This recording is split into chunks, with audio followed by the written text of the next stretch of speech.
This is written by the great Roy Hargrove. It's called Trust. We're going to end the set with Trust.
Good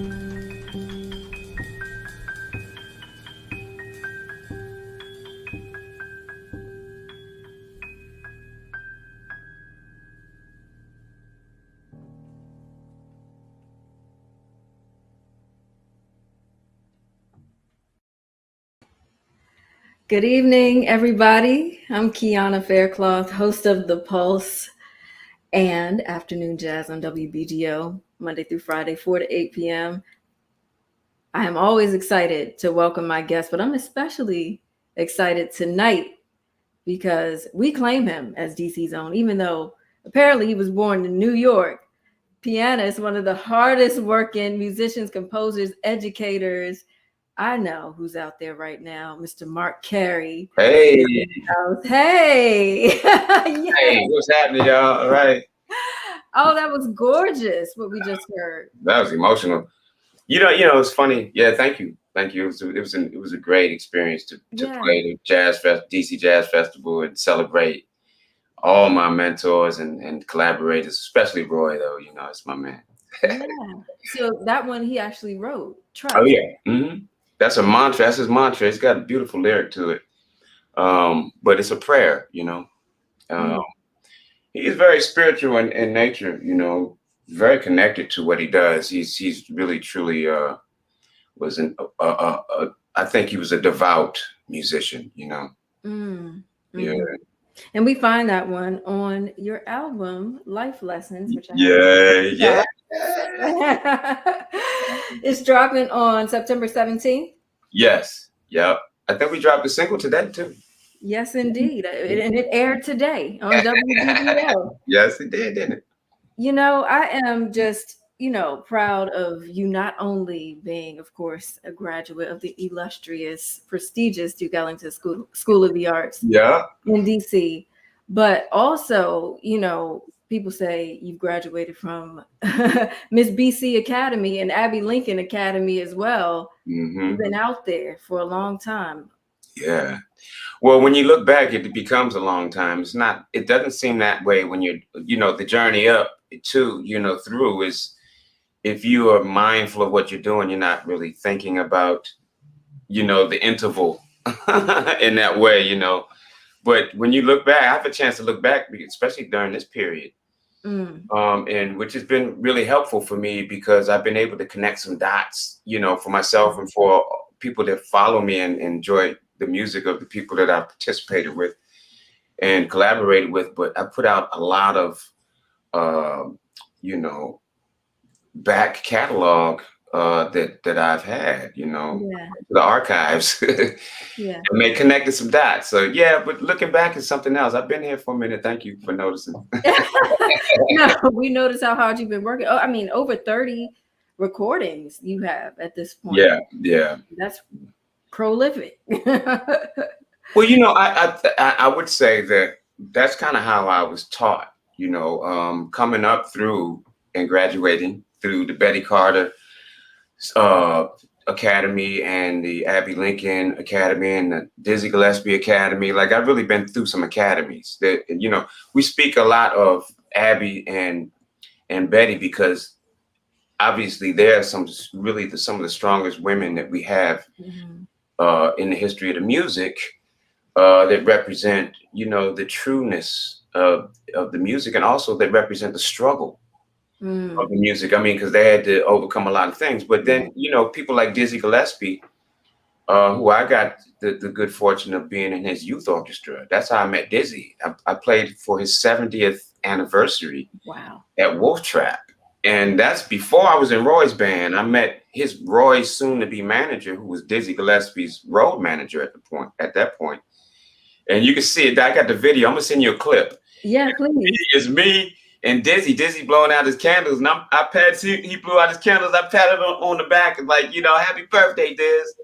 So I'm looking back, I couldn't imagine how deep that moment was. I knew in the moment, but to look back and realize that's what's under me, those kind of people, is a lot of pressure. So that's why I work so hard. Yeah, you stand on some huge shoulders, man. Yeah. I mean, how old were you when you were playing in the band? Yeah. 16? Yeah, in the youth, it is the Dizzy Gillespie Blues Alley Youth Orchestra. So thanks to Bob Israel and the collaboration between Duke Ellington and well, yeah, Duke Ellington had something to do with it a lot because that was like the interface. You know, you go to Blues Alley, you come to Duke Ellington and do a master class. So I met a lot of cats like that. But they collaborated, Dizzy Gillespie's organization and Blues Alley collaborated and created an orchestra. So the Frontline Jazz Ensemble was the core of the group. And we were an all black band put together by Frankie Addison, who's one of my greatest. I give him so much thanks because that's the first jazz band I played in. Wow. And, you know, we were taken under the wing of people like, you know, Congressman John Conyers. And, you know, so we were all up on the Capitol, you know, all through, you know, the Senate playing all the parties. And we were also the core band for the Dizzy Gillespie Youth Orchestra. So through that experience, I really learned how to kind of take a bit of control over my desire and the directions I wanted to go, mostly because I never been signed to a major label. You know, I never really had that kind of what I would expect from a major label, which would be, you know, the artist development and that whole infrastructure. What was presented to me was not that kind of thing. And I definitely collaborated with a few labels soon to realize that, you know, most musicians never complete a business deal because you never get paid. You know, there's a lot of trickery in the business, and a lot of people let things slide that ends up coming off your table. So it's sliding off your table, not theirs. So I learned how to just kind of take a bit of control with the direction of how things work for me. And that's why I have so much to show, you know, for my time. Yeah. I put those records out in most situations, or collaborated with a label and produced the records and released through them. So this is my body of work. I'm very proud of it. Thank you. I'm so glad that you mentioned the label thing, because I was actually going to ask you, was that intentional, you not signing with a major label? Because with all of the folks that you've worked with, I mean, it seems like you would have signed with a major label, but The allure of it sounds good, but you got to remember, I came up through the period where they were trying to go around the generation that was due their rightful recognition and positioning for the allure of, maybe if we get these young lions, call them young lions, package them up and sell them as some of the greatest to ever happen. That backfired on them because it produced a lot of the musicians that I collaborated with. I wasn't a young lion. I was too old to be a young lion. I was just like, I'm always either a year old or too young or some kind of somewhere in the middle. So I was thankful because I didn't get bunched up in that personally, but I was in those groups, you know. And I just think that period, you know, they snatched up a lot of cats that necessarily weren't mature enough to watch their backs, you know. And so a lot of those cats got signed, and then they looking for a label. They looking for a home now. They looking for what to do, and they don't own their material. Labels own all that stuff. So if it's out of print, it's out of print. My stuff stays in print because I own it now. And I mean, I'm not bragging. I'm saying that's hard work to keep all of that. And 100% of nothing is 100% of nothing. So you got to put work in it. You got to administer your publishing. You have to, you know, meet and greet. You have to get you have to deal with your budgeting. You have to know how to budget. You have to know how to do the whole thing. Right. Everything that you want someone else to do for you, you have to know how to do it. And if you don't know how to do it, you have to bring people on your team, which I'm fortunate. I don't know how to do all this stuff personally. I concentrate on the things that I can really be effective at. And I study the things that I don't know, but I have, you know, my business partner and wife, she is really brilliant. You know, she understands the changes of the business like I understand the changes of music. So it's really a nice. I love that. Yeah, it's just a beautiful combination, and we get along. Yeah. But my point is, Not everyone necessarily has that, but you still have to know what to do. Otherwise, people are going to take your stuff and run with it. And then they're going to say, oh, I didn't know. Later, they're going to always say, oh, it wasn't my intention. Yeah, no. They really do. They really, oh man, I heard the greatest stories, and most of the beautiful apologies, but yeah, that money ain't in my pocket and they still don't account. Wow. So I'm not blasting nobody out. I'm just saying in this day and age, we have the capacity and the ability to control our lives musically and business wise. And that is the missing element in the schools. Is the missing element. Everybody wants to know how to play the changes and how to run up and down the changes, right? But then once you learn that, you are just a tool without the information needed to control your destiny. Someone else is going to control your destiny. They're going to be like, you're a great piano player. You're great for my project. Here's your itinerary. I don't need nobody's itinerary except for the people I committed to, like Blackout. There's certain people that I'll always receive an itinerary, but I want to control my destiny. I don't need no surprises. I don't need to know that now we're going to Europe tomorrow. I know I'm going to Europe because I'm planning on it. That's where I'm at in my life. That's where I'm at. Right. And you're dropping life lessons right now. That's what the album is about. Yes. Literally. So let's get into it. You talked about reflections. I want to know some of the reflections that you had in creating this album. It's about, what, 3 years in the making, this album? Well, by the time September 17th comes, the making starts way before you produce the album, The making of the album is the concept, the idea, the birth of the idea into a manifestation of the actual realization of this physical thing that people can listen to, put on something. So yeah, it's about 3 years. Obviously, we did it just before everything shut down, and we were planning on releasing in that time period, that before the summer. But then things happened the way they did, so here we are.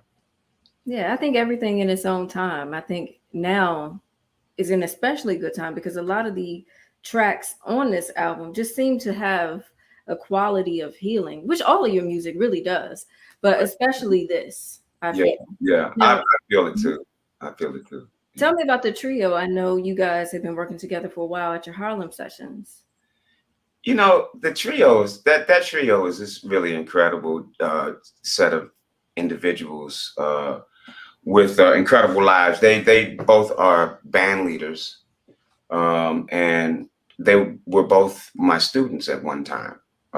Diego I met through the Betty Carter Jazz Ahead program, so that's really dear to my heart. Anyone that really embraces that concept of Betty Carter's music and what rhythm meant to her, the guy has a place in my heart, and obviously can play with me. We can play together very well because he really got it. And so Diego and I met, and I asked him if he would like to play with me in a professional context at some point, and he said yeah. So I was like, I committed to the idea, and then it manifested through the Harlem sessions. I've been doing this session for 3 years prior to meeting them with other trios that I developed, some other incredibles that we're not talking about right now, but just as important, especially that this trio had a place to be. Like there's people that set up the 3 years that we spent, together. So my point is, when we got to Smoke Jazz Club, Paul Stash has always been a supporter of me, the artist. And he understood the concept that I didn't necessarily want to thin my value down by performing every week as Marc Cary, and that I'd like to open the stage up to everyone that in the community, make a community ensemble. But through that, we had to develop the home, the core band. So 3 years of every week performing and learning new music to perform, to add to the curated set list, it's just incredible because we were able to develop, in some cases, a big band in that very small space of people actually playing ensemble parts, not just waiting a solo. Right. You know what I mean? Like that's what I'm talking about. Like the solo is less important than the ensemble work. The solo shines when the ensemble is really one.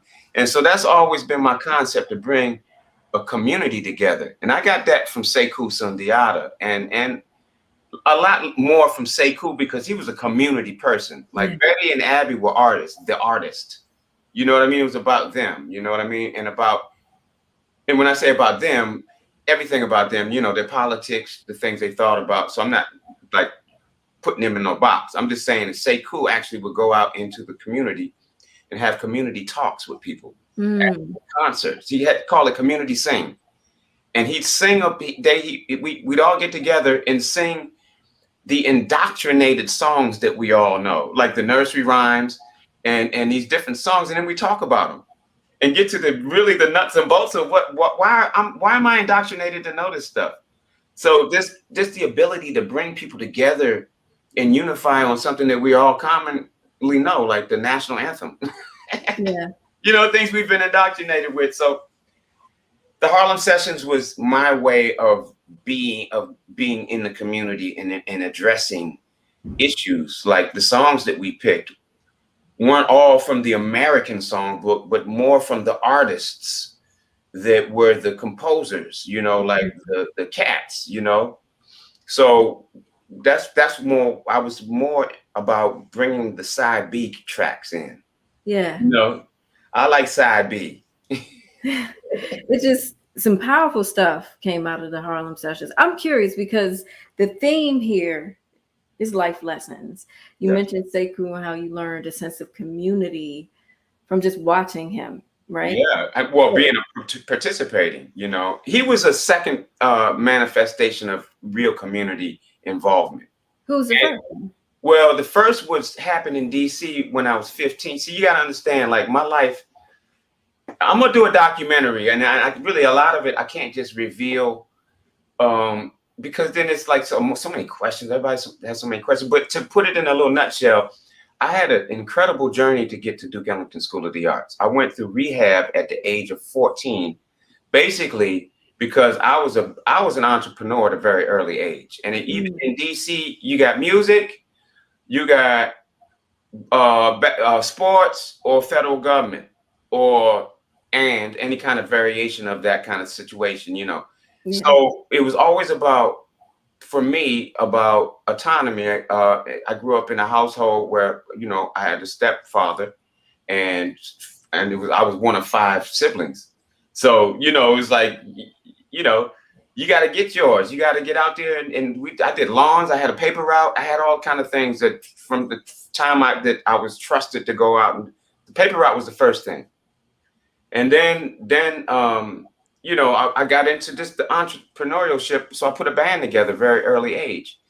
But then, you know, I got fascinated with the ability to make money. And I tried other things that got me into trouble. So the trouble led me to Rap Incorporated. The best thing that could ever happen to me. I met it. First of all, I was 15 years old in a program with heroin veterans, 20-year heroin and cocaine veterans who used to be doctors and had families and had been to their highest heights and dropped to their lowest points. So I got to learn from them all the things of what not to do. So like that left me with a vastness of what to do. And one of the things that I found most valuable was my new appreciation for the sophistication of jazz, because I was coming through go-go. Right. You know, I had a go-go band at the age of 12, and we would call High Integrity Band and Show. And we used to win the battle of the bands and everything at that age with, you know, with our age group, you know. Sometimes we were battling older bands, and we had paint cans. And at that time I was playing drums. I went from drums to trumpet to keyboards in that band. That's how I ended up on keyboards. And from there, I met this man named Daniel Witt, who broke down the science of music, which led me to Duke Ellington School of the Arts. And so I did my audition while I was in rehab, and I was accepted. So the first 6 months of being in Duke Ellington, I had to have a chaperone taking me to school every day until I finished the 12-step program, which is 18 months. Wow. So 18 months of being away from my family. I never went back home after that to live. I went to live with my counselor, who was the Dr. Kokaya Patterson, who was an herbalist and an acupuncturist. And through that network, I really learned community. So Rap Incorporated put me in the projects. And like at the age of 14, I'm going to middle schools doing performing a play that was all about trying to encourage kids not to get on crack. And I was the kid on crack in the play, stealing from his mother. And so the whole thing was this experience done to the soundtrack of Gil Scott-Heron's Living in a Bottle.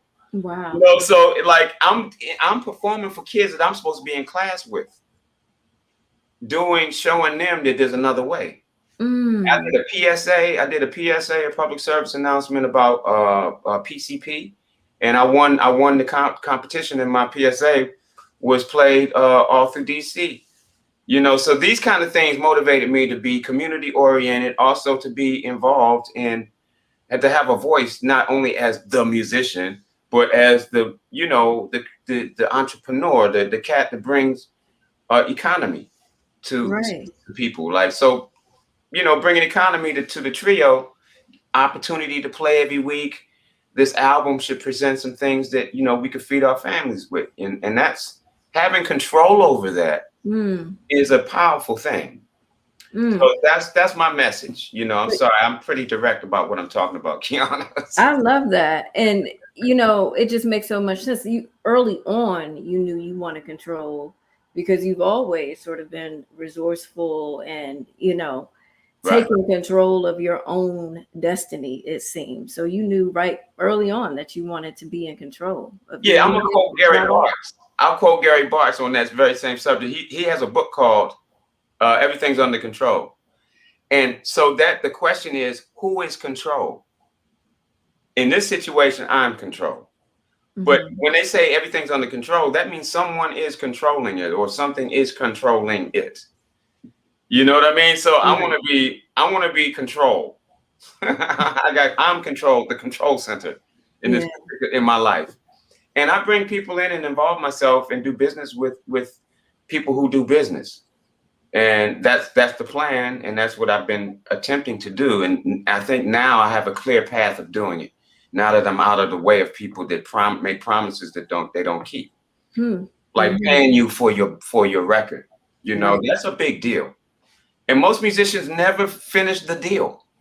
You end up with a high interest loan. Debt. You end up with debt. That's a record deal is a high interest loan. And it's not a deal if it's not complete. If you don't get your back end, which means the artist has responsibility for himself. Right. If you give your publishing away, if you give your shit away for perpetuity, excuse my language, if you give your stuff away for perpetuity, then you have nothing. So you have to negotiate, and most of the time people don't want to negotiate with you. You know, this is our contract. So you have to fight for yours if you want to do business in that kind of way. And most people just don't have the capacity to deal with that. They're so happy that someone offered them a deal, you know, and I've been in that situation. And so I've learned that. That's part of the Life Lessons album. This album is my autonomy from everybody that made promises. And all through my career, I've been associated and leasing my records to people that said they would make a deal. I've been going 50-50 on people who didn't give me my 50 from the proceeds that they collect. You know what I mean? Like they didn't finish the deal. You know, so this is the new start. And the album's Life Lessons because it is a new start, and I'm starting with these 12 lessons. And each song, really, if you want to get to the meat of it, each song particularly is a conversation piece. You want to talk about "And It's Supposed to Be Love." That's about domestic abuse. That's about abuse, period, in relationships, whatever the relationship, business, you know, a personal love relationship, family. So that's really about that, and it has lyrics. So the lyrics really have they're descriptive, and I'm directly quoting that lyric as a lesson. Since we're talking about the lessons on the album, I wanted to ask you about "It's Not a Good Day to Die." Thank you. Okay, "It's Not a Good Day to Die" is a song that started off as another song and morphed into this for the particular reason that I started it on the album Roads Ahead, Volume 1, and it's known on that record as Transient Treasure. Okay, and Transient Treasure is a part is the title of a poem by one of my mentors, Mr. Lawrence Wheatley. And the poem goes, transient treasures, ephemeral pleasures, always fade too early. And down the side, it says tease. So I forget what kind of poem that is, but it reveals a word out of the seven, statements. Yeah. It's not a haiku, it's something else. It's something else. But anyway, Lawrence Wheatley kind of gave me that.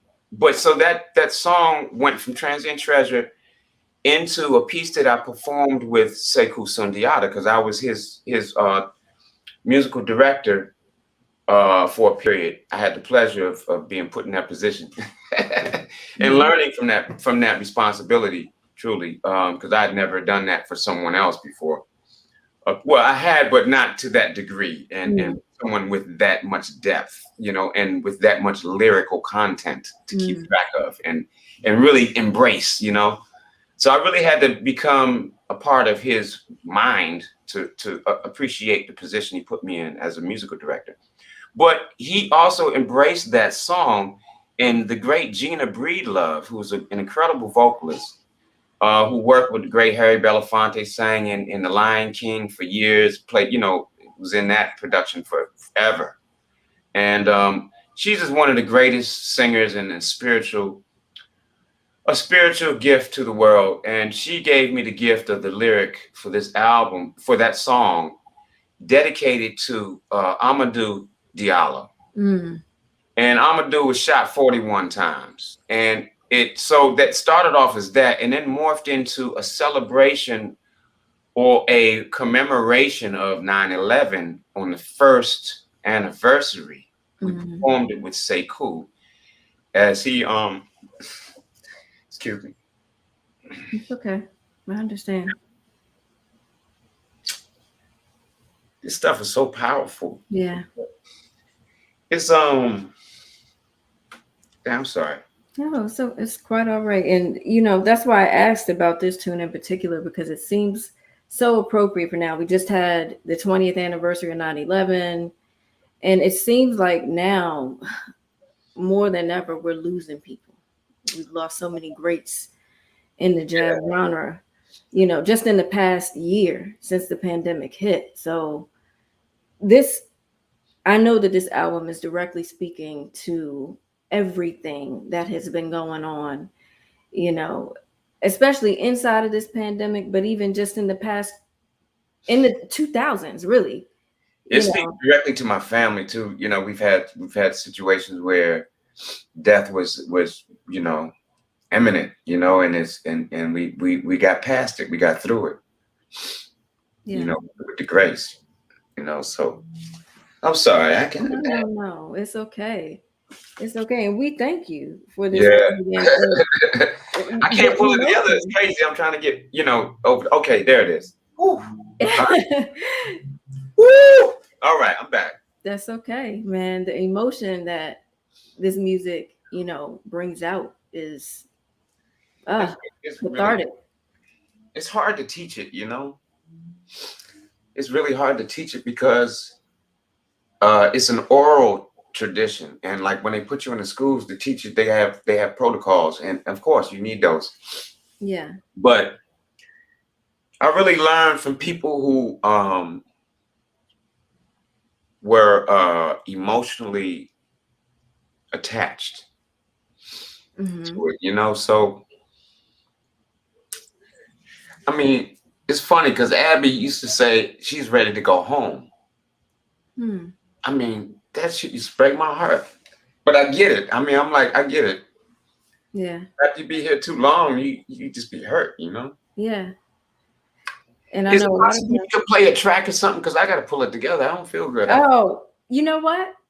We can transition to Trust again. Sorry. Those who are just I didn't know this was going to happen. I'd start talking about these songs. You know what? It is all right. And I appreciate you feeling like this is a safe space for you to emote. It's not, though. That's the thing. It's ain't nowhere safe. That's the right about that. That's the reality we living in. Like I put you know, the title track bothers people. That track, the name of that track bothers people. Somebody put a comment on my post saying people don't follow people that use this kind of rhetoric to advertise. And I'm saying, like, wow, this person must not have empathy for what's happening now or anything that ever happened. And like, I connect this music directly to the struggle of my people and the community that I live in and the world we live in at large. You know, like, this music is empathetic. You know, it deals with the emotions. Like, what makes you like something about somebody's performance is the fact that that very person, when they played that chord, had a thought. Like, if you listen to my music, you see what's happening to me right now. This happens when I'm playing. And it's like, that's my doctor, this music. And I hate to put that on the music, but I have the benefit of healing myself through it. And I hope other people receive that. That's like my general mantra through the music, like, this heal. Breathe. Breathe with the music. You know. Yeah. Let's do Trust. You want to do Trust again? I think in the very beginning. From the album, the one from the album. What you gonna play now? No, let's do the video again. Let's do the video again because people were just logging on when we played it initially. Okay. Here's Marc Cary. This is the 2019 DC Jazz Fest. Yes, September. That was almost the last time I really got a chance to play it. So that's. Oh wow. Yeah, I mean, when you saw me with band, that's me. I was like, oh, I was timid as hell. I was like, damn, I haven't played the piano so long. It felt so good though, you know. And band, you know, when you got the right notes up under you, man, everything works out. So indeed, that was a good comeback for me. Yeah, there's a comment here, by the way, that says, "Come on, Marc Cary on a Warren Shad piano, some of DC's finest." Yeah, you did. You know, quick before you play that, Warren Shad's father is one of my piano teachers. Get out of here! Yeah, He taught me how to play stride. I learned how to play stride from him. He was the piano tuner for my actual teacher, Miss Elnora Oxendine. And he would just show up on my lesson time, you know, and he'd be listening. So as I progressed, he became more involved in what I was playing. Like, he heard me playing jazz. She wasn't a jazz instructor.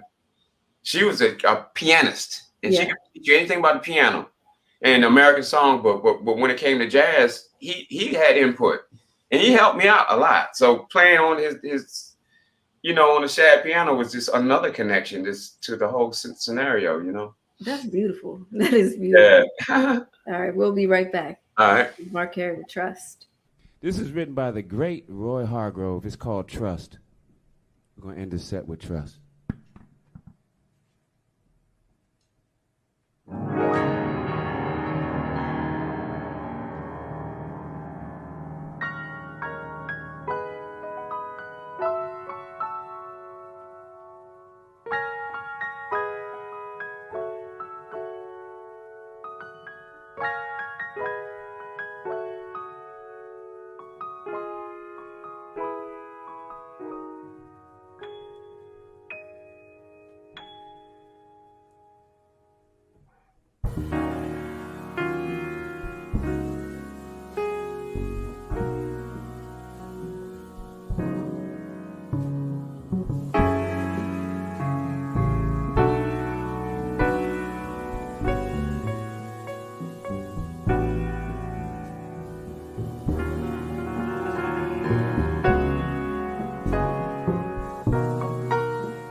Gorgeous. Man, wow. It's funny watching yourself play. Yeah. What do you? What does it bring up for you? Is it weird? It's not weird. You know, when you play, if you really do it, you know, and you're not like trying to make a pretty face or something like that, you know, like you know, some singers are just pretty singers. You know, they're not going to try hard for the note. But like Betty Carter or Abby Lincoln, you can see all the emotion in trying to get that note and the effort, you know. And you can see, like, you know, I'm just looking. I study. I'm always trying to make myself better. So I'm a musician. It's just funny listening as a musician sometimes. But just now, the second time I was listening to it, I actually had an experience that I wasn't looking at myself I actually I experienced it that time, and it was different. You know, it's unique. Did it make you think of Roy? Well, that's the thing. That's all I was thinking about when I play. I couldn't even really execute the song the way I wanted to because this pandemic really brought everything to the front. So when we did that and we pulled that song up, like I was damn near crying on the song. I was like, what the hell is wrong with me? Sometimes, you know, this stuff just pours out of you. So you got to deal with it. And it can happen at a performance. Like I used to watch Abby go through this. And it was like, man. And I understood why people just loved her. She has the most authentic fans.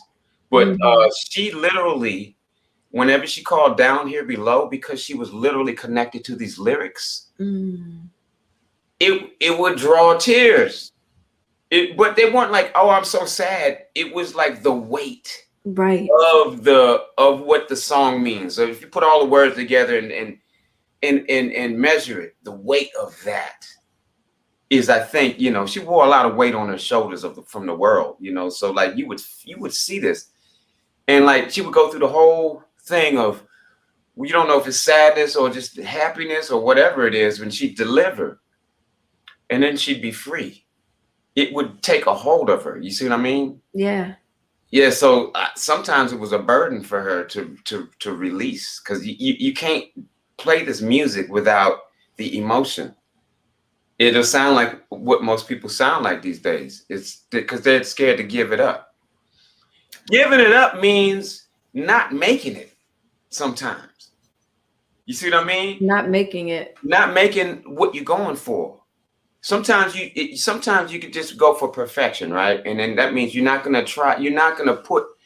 So once you put emotion in it, that adds pressure. It adds dynamic. It takes away sometimes from accuracy, because it's not necessarily about the execution, it's more about the statement. So then you have a balance between how you view what you're doing, you know. Right. But if you let yourself free of that, then it all works out. Because like as a pianist and as a musician, you're always talking about perfection. You're thinking about like execution. But sometimes execution takes a back seat to the story. Just like for a lyric, like a lyricist, the music takes a back seat to the lyric. Go ahead. I'm sorry. No, on to that point, it just makes me, because you have so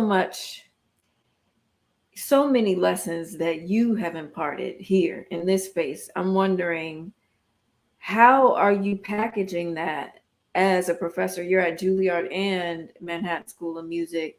How do you teach this? What is your approach? Because as you mentioned before, of course, there's a syllabus in place. There's my syllabus. Guide. I got paid to do my syllabus, fortunately. Great. But I had to put a syllabus together that still was in line with the basic fundamental principles of the schools. And I work at two different schools, so my syllabus has two different ways of working. You know what I mean? The information, I teach the same information, just differently. And so, yes, to answer your question, I think I got it. Did you finish your question? Yeah, I did. Okay. So I'm just wondering, how do you, because you have some real lessons that you've learned, right, and that you've incorporated. You move differently from a lot of musicians out here. How are you advising your students, I'm wondering? Okay, first thing I do is, you know, I think it's very, by the time they're my students, they're either as good as me or better sometimes, you know, as a musician. But that's not what this music is about. You know, like I'm older now, so I still spend time maintaining myself. But you know, these kids are just now getting, like, you know, they have the impetus for learning new things and executing things that of their wildest imagination. And so do I still. But it's really about the opportunities. So my opportunities as of late have been slim. And, you know, even while teaching, you have to give up some things to do these things. So I think it's been a bit of a sacrifice for me. But in that sacrifice, what I've been able to teach are some fundamental principles. And I teach fundamentals. I'm not into trying to teach somebody how to be spiritual or anything like that. I think that's an example that comes through the music. Okay. Like, and if you're around a person, those are the things that you observe. They don't teach you these things. Walter Davis didn't teach me how to be deep in the music. I saw how deep he was in the music and realized how deep I had to go. So like my lessons with, for example, with Walter Davis would be, I'd go to his house, he'd sit down at the piano and play for an hour and transcribe in front of me and play every solo in whatever given song he picked. He transcribed everybody's solo on the spot, played it back, and would find the humor in the language that they used. So his listening skills were really deep to the point that he understood the nature of the statement outside of a musical context. He understood the bigger picture, because we're talking about bebop, which has an embedded language that has a meaning. Like these phrases aren't that's not just a it's not a 2-5-1. And that's how you got to teach it in schools. See what I mean? That actually is a profound statement that has a lyric to it. You see what I mean? Like a neighborhood lyric. You know, it's a lyric that the cats know. So he knows all of this stuff, these embedded little things that no one would ever get just studying it or even transcribing it, because he had the benefit of learning from the creators. So that's the benefit that my student has, is getting passed on information that I learned from the creators, you know, and I learned from people who learn from the creators as well. So I'm passing those kind of lessons on, but I teach fundamentals. I teach that there are 3 diminished, and that there are 2 whole tones, and that there are 12 chromatics, and that the chromatic scale got 13 notes in it, not 12. You know, so some of the things that might be, you know what I mean, they take a minute to look at, but my logic makes sense. And there's missing logic in some of the Western music. You got to go all the way around the world to get to a logic that for the blues. You can't find the blues in Western music. So I teach how to find inspiration for improvisation, which means I teach indigenous music. I teach North Indian classical music, what I know about it, and I expose them to the greater world and the depths of it. And I teach enough for them to gain an interest, but also to teach them how to borrow and bring ideas into this music, because you can't come to this music with nothing. There's nothing here. There's nothing but greatness that has been done. It's already been done. So if you go and transcribing everybody's stuff and playing that back, you ain't playing this music. Right. You are, what you've become is a historian, and you or musicologist, you know, and you've studied it, and you know that on this date Bud Powell played this very thing, but Bud made that up. So I teach the inspiration because I'm teaching you all the fundamentals that they had to work with. See, most people don't understand that to move a whole step, you have to engage everything that exists about music. To move one whole step, this is some technical stuff real quick, but to move one whole step is the equivalent of moving up a seventh. If I want to move down a whole step is the equivalent of moving up a seventh, 2/4, right? In order to do that, I have to engage 3 diminished chords, 2 whole tones, and the chromatic scale. Wow. And most people don't know that everything that they learn about music is engaged in just one movement. There's a mechanic, like a watch. The thing doesn't just go around like that by itself. There's a whole mechanism. There's one thing that goes that way, another one that goes that way, and another one that goes that way, just to make this thing go around like that. Right. So that's what's happening with music. Wow. You know, you just gave me a whole lesson. Yeah. The music major. Yeah, no. I teach them how to think. And I teach them about indigenous music, which has the spirit of the blues in it. And that's what they're all looking for. You ain't gonna find it in Western music. You gotta go and you gotta add that. You have to enrich it. So I'm telling you where to go to find it built in. You know what I mean? Like this, like if you talk about Indian classical music, they got rags that got the blues already built in the scale. You ain't gotta make it up. You ain't gotta justify by saying I flatted the fifth or none of that. It's already there. Right. And every bit of harmony that you make, which is not a construct of Indian classical music, there are no harmonic instruments. So I have an appreciation for this music, and I want to be a part of it. So I found a way to make myself a part of it by, first of all, trying my best to understand the traditional way it goes, but then imagining how I could fit harmonically in it. There's no harmonic instruments to play in that music. And it's all about the soloist, which our music is not about the soloist. So there's the differences, but there are the unique qualities of their reason for their improvisation. And that's the beauty of what we do. We improvise. And I'd hate to call to belittle what we do by calling it improvisation. But in the context of the schools, I teach improvisation. We're really composers. Yeah. We're spontaneous composers, because once you have all the information of how music works, all you're doing is composing. So it's not improvisation. That's a really kind of a misleading thing, although it is helpful to get you in the ballpark of what's going on.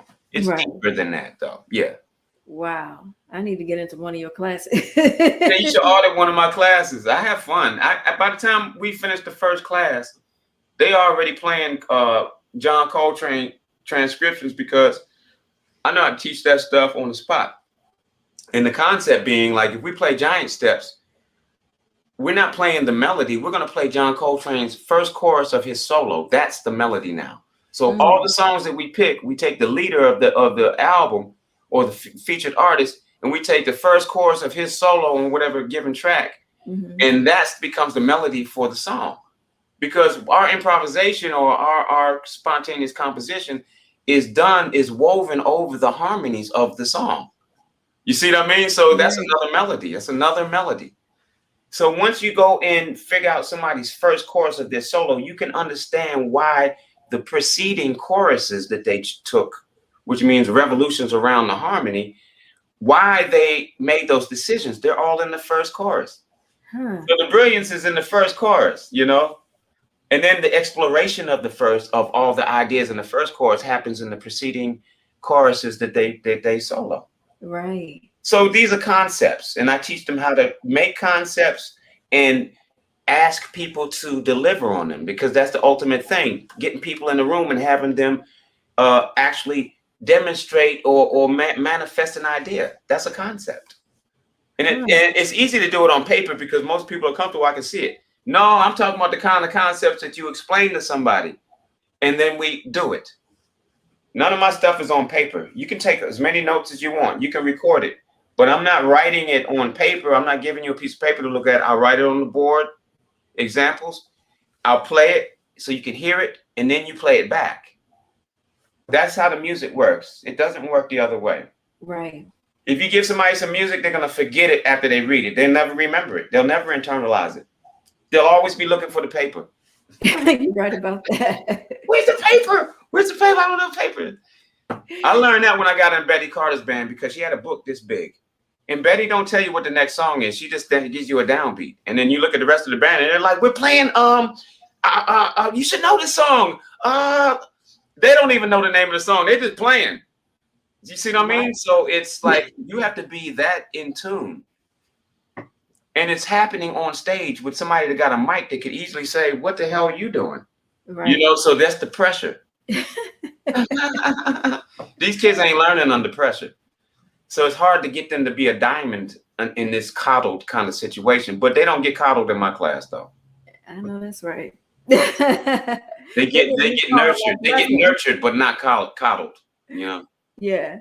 They're getting these hard life lessons. Yeah. It's about participation. Get the album. Everybody. 17th, it comes out September 17th. Life Lessons. Marc Cary. Man, this has been, I feel so full right now. Honestly, I have so much more I want to talk to you about. I know we didn't even get to have, I know because I get along with it sometimes, but people ask me, you just hit the nails. You know, you kept hitting the back, you hitting the nail in. It's like, man, I need to address that. Oh man, you know, I didn't know, in my little research I did before this, I didn't know that you came from such a musical family. Oh yeah. I've been, but funny thing is, no one told me to play music. They were excited when I did, but they fully exposed me to everything they loved. There was no separate room for our music. It was all family room music. So anything we listened all in the same room. They listen to my go-go, I listen to that stuff. Everything happened, Yeah, we woke up. I mean, music became a ritual. We exercised the music. I came from a family. We exercised every morning. I didn't even eat meat till I left home. That was a new thing. So but that kind of family environment, it was great. Yeah, amazing. Well, I can't wait to see what's next. I'm always in anticipation Yeah, me So too. where you going creatively, and like you said, it's not improvisation; it's spontaneous composition, and that's exactly the experience that you give, and it's so completely healing. Whenever I hear you, so I keep get doing thanks. that. We need it. I need it. I tell you, I get healed by it, not necessarily on the performances, but just by the music itself. Some performances are more emotional than others, and you can tell the difference. I really try to give it all every time, but you can't just call the ghost. Sometimes the ghost appears, and that's what I look for. That's that magic carpet. Yeah. But other than that, music, high level musicianship, people appreciate that just as much. But they can feel the disconnect sometimes when your emotion is not connected to it. So staying in that space as an artist is really hard because you got to pull from things that actually affect you. When you see an actor crying, they're not crying because of the things they're saying in the dialogue. They're thinking about their mom died. That's how they were able to cry in that scene on the spot. So how do you make bring a song to life? You either get as deep as you can into the lyric, and that's why I teach lyric. The lyric is the most important thing of what we do. That gives you the understanding of what you're trying to do. And then the chords can be anything because they're emotional. Chords support the emotion. So then you can really get deep with what you do. You don't have to be stuck. Yeah. The Marc Cary Academy. You got your own academy now. Yeah, well, I'm gonna have to do that anyway, man, because after a while you realize that you don't fit into certain situations. But Yeah, you really do. Like seriously, we need a Marc Cary Academy because you have so much to give. So well, much I come from that. We had my Uncle Donald had Cary Music Academy in New Jersey, Camden. He Wow. raised a bunch of kids. Yeah, I come from a very active community driven family. So for me not to be community driven, people would have been looking at me like, "The hell's wrong with you?" So Yeah. there's a lot of pressure to be involved and be active. And I'm Native That. American too, so I'm dealing with land rights issues. I'm Oh, dealing with trying to help organize our tribe and keep it together.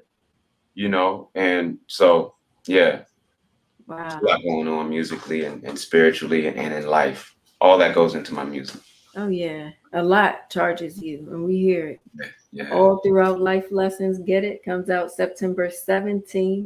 The Marc Cary Trio with, I don't want to mess up their names, Diego Joaquin Ramirez that's perfect. on the drums and Dan. Shimmy, we can call him Dan Shimmy, but it's Shimilensky.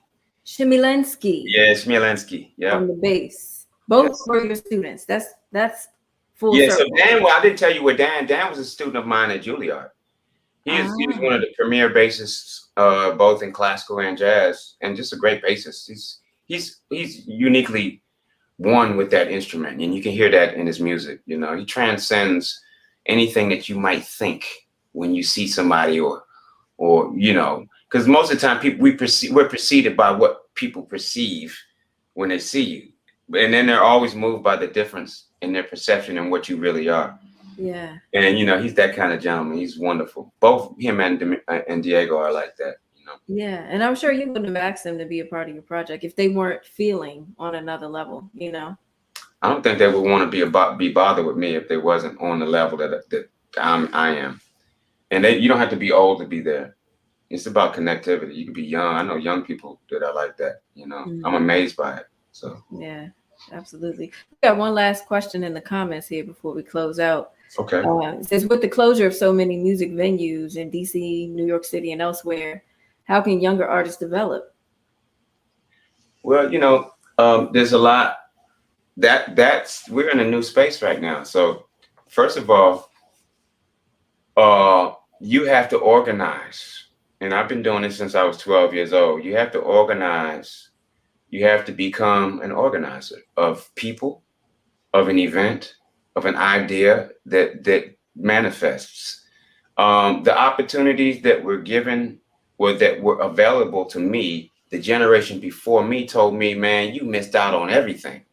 So don't let nobody tell you there's nothing happening.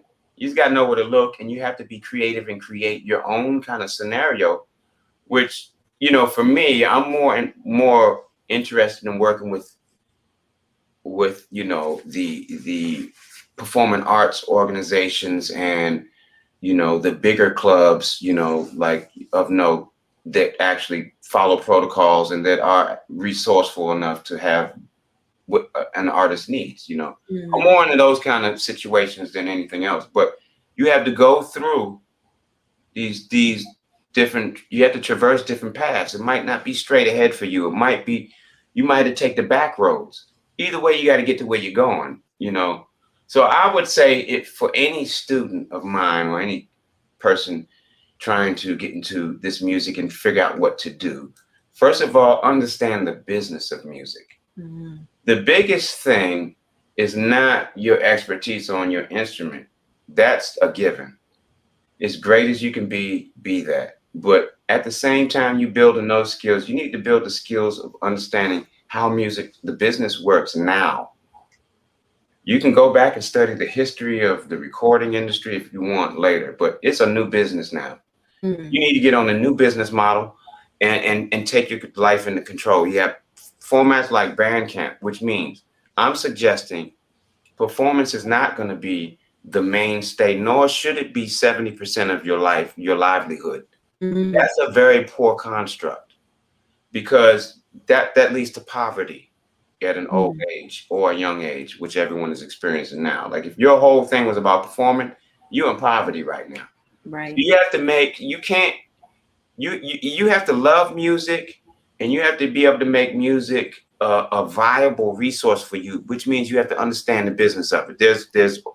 There's platforms such as first of all the digital platforms are very useful. Don't let nobody tell you otherwise. You have to control your product in order to get the use of it, because if you have a middleman, they're getting your money, and if you're not registered, you're not collecting. So there's certain protocols to the new way of doing business, which means all of the playlists that want to put your music on, they send you a request if you own your music. And if you don't respond to that request, you don't get your money. It goes to a black box. And you sitting there wondering, where's my money? So that's just one aspect of it. The other aspects are organizing people, bringing a concept together, whether that's through bartering or whatever, but putting a budget together, you know, whether you've got other means through, you know, my big point is, do not put everything on music. Okay. Don't let people tell you that you're not a musician if you don't. You have to have very varied means of income. You're trying to get a house or anything like that, you need varied streams of income. So it takes money to buy lands and to do anything. So that's the key. To make yourself viable is to understand business, to understand that unless you organize something, work with a venue, create a night like we did the Harlem Sessions, and involve the community, then you're not gonna really get nowhere. The artist, you know, is the artist. You know, you're obscure. If you want to get more out of music, you got to involve yourself in community. You got to make things available for others as well. Right. So what you do has to involve people, you know, or be beneficial to others as well. That's how you can make it. You know, that's one way. I have a lot of things I would tell people. You know, it's not limited to one little thing. So, like, that's the insight into the depth of it. Yeah. But I think the gist of that is, you know, you can't just think about self. Number one. No. You know, nobody cares. The moment you start bragging about your stuff, everybody's like, I don't like his music anyway. They don't like your attitude, you know. So, or they hating on you. It's a lot of reasons, but truthfully speaking, when other people are benefiting because you care, or you're willing to give a part of your experience, you know, and let people be involved, that's a big deal. You know, like for me, I stream my practice routines, which can be embarrassing sometimes, but you know what? No one ever sees that. People see the artist in its most purest form. Like, I'm perfect. I just did the greatest show ever. You enjoyed it. Everybody had a good time. But there's a lot of work to get to that and to maintain those kind of levels. And people wonder how you do it. You know, you can see how I do it every day. I practice every day to maintain, and then just to get a little further ahead. It's incremental, you know? Yeah. Yeah, I love your lives. On the roads today, that was gorgeous. Thank you. Yeah. But you know, it's really about connectivity I'm not trying to play. I don't perform songs on these streams because that's like a performance. For me, I'm doing things that show the connectivity with syncopation, because that's another big part of what we do. So the right rhythm somehow finds the right notes. So I'm not looking for the right notes. I'm looking for the right rhythms most of the time, and then the notes find themselves. So that's one way I practice, and I share that with people. You know, I think those kind of things bring people more into your sphere, and nowadays that's the only way people gonna get to know you. So, you know, Right. I don't mind that experience. Absolutely. Well, Mark. Yeah, I know we can go on and on. Thank you for Yeah. we got to do a part 2. How about that? I love that. Yeah, continuation. Yeah. I would love to do a part 2. Yeah, And I'm glad we caught up with each other, you know, especially with my brother Ben. yes. That was a great reunion for all of us, you know. It was at Jazz on the Narrows, man. Yeah. That was really a magical experience. Yeah. I'm so glad that we could connect and talk about this important album. Actually, you can find it if you go on WBGO's website. He's listed in our fall preview. But to get it, marccary.com is on all digital platforms, correct? Yes. Are we getting vinyl? Oh yeah, the vinyl is beautiful. I put a stamp on it. The vinyl is excellent. I sent it to a few people to listen to on their systems, and we got back nothing but, you know, grade A. So I think you'll have a great experience. It's high fidelity. It's recorded at 88. Nice. You know, so it's at its highest possible 88 24-bit, and we left it open. No compression or nothing. It's all this wide open sound. Wow. Nice. Yeah. I hope y'all enjoy it. Thank you so much, Keanna, for having me, and your listeners for the great questions that they you know, contributed. You know, so let's do another one. Yes, indeed. We're gonna make this a life lesson series. I feel a series. Yeah. Brewing here. Yep. Exactly. Let's do it. We'll talk. Okay, real talk. Yeah, and we bring other people on, and me and you interview them and talk to them about life. Yeah. Let's do that. All right, I'm producing now. You see me? I love it. Marc Cary, thank you so much. All right, y'all. Peace. All right, we'll see you next time. All right, bye-bye. Bye-bye. And thank you guys so much for joining me for this edition of The Pulse with the, incredible Marc Cary. Make sure you keep up with all things The Pulse on WBGO's website, wbgo.org/The Pulse. And I'll be back next week with a new artist, and I'll tell you who that is very soon. So make sure you stay tuned. I'm Keanna Faircloth. Have an amazing evening, and I'll see you next time. Good night.